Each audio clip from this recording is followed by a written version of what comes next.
អូនដែលចូលក្នុងជីវិតបងអរគុណអូនធ្វើឲ្យបងមានស្នាមញញឹមក្តីស្រឡាញ់ពោពេញដោយភាពស្មោះត្រង់អូនថាមិនចង់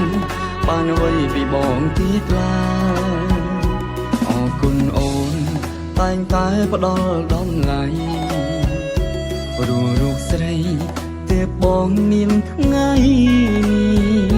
អូនជាអោសុខពិសេសជាបាលរូបបងធ្វើឲ្យបងមានដង្ហើមសាជាថ្មីគឺជាអូនម្នាក់គត់ដែលបងស្រឡាញ់ខ្លាំងទូមានរនាំតាមគាត់យ៉ាងណាក៏បងពុំពីបានទួផ្លូវមានបន្លាចង់ប្រាប់ថាបងអាចស៊ូបានព្រោះមនុស្សបងស្រឡាញ់គឺជាមនុស្សចុងក្រោយគឺអូនហើយមានដឹងខ្លួនទេបងនឹងចូលដល់ចាស់ទុំបំពេញចិត្តមាសមេប្រពន្ធបងគឺអូននឹង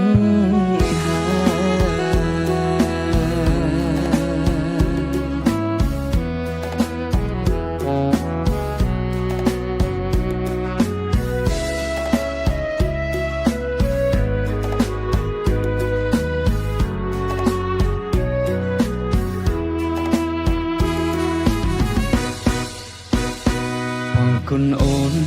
ដែលចូលក្នុងជីវិតបងអរគុណអូនធ្វើឲ្យបងមានស្នាមញញឹមក្តីស្រឡាញ់ពោពេញដោយភាពស្មោះត្រង់អូនថាមិនចង់បានអ្វីពីបងទៀតឡើយអរគុណអូនតែងតែផ្ដល់តម្លៃព្រោះរូបស្រីតែបងមានថ្ងៃអូនជាអោសុខពិសេសជាបាលរូបបងធ្វើឲ្យបងមានដង្ហើមសាជាថ្មីគឺជាអូនម្នាក់គត់ដែលបងស្រឡាញ់ខ្លាំងទូមានរនាំហាមគាត់យ៉ាងណាក៏បងពុំពីបានទួផ្លូវមានបន្លាចង់ប្រាប់ថាបងអាចស៊ូបានព្រោះមនុស្សបងស្រឡាញ់គឺជាមនុស្សចុងក្រោយគឺអូនហើយមានដឹងខ្លួនទេ